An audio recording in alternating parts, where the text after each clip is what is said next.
God, running feels good. It just feels so natural. But there's a lot of misinformation out there about running. For example, people say that it's bad for your knees, it's bad for your back, and people say you shouldn't run over a certain age. But today, we're going to crack some of those myths, tell you the truths, and then give you 3 tips to help you start running. I'm sure everybody out there has heard a story or two about how running is bad for you and injures you. Usually people talk about getting sore knees, sore backs, or aches and pains generally. But this doesn't mean that running is inherently bad for you. In fact, we know that running is good for your bones, your muscles, your brain, and your heart, and heaps of other things. In particular, it's been shown that marathon runners have thicker knee cartilage than non-runners, and those are runners of any age. So, why do people get injured when they run? Most running injuries are a result of doing too much too soon. So here are 3 tips to help you start running.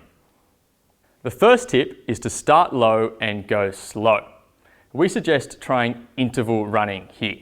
So, pick a time frame that is manageable. Let's say it's 10 minutes. What you might want to try is walking for 1 minute and then running for 30 seconds, alternating these until you reach your 10-minute maximum. Over time, you should slowly increase the amount that you run. So you might walk for 1 minute and then run for 1 minute, and so on and so forth.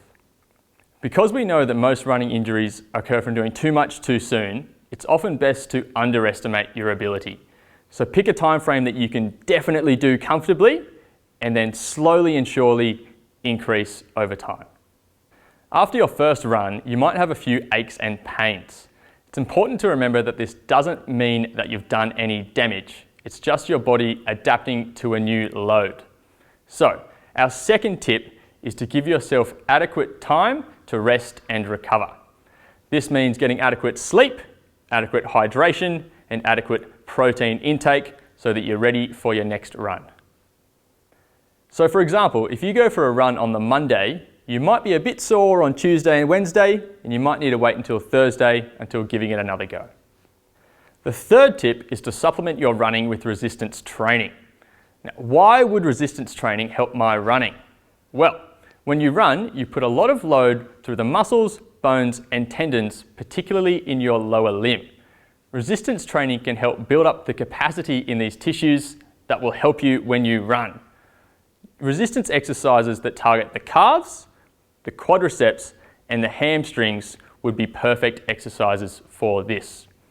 So, make sure you get your minimum 2 resistance training sessions in per week to help with your running. Okay, so there we have it. Running's an amazing form of cardiovascular exercise. It just needs to be managed appropriately. So remember to use those 3 tips to help you get out on the track. I'll see you then.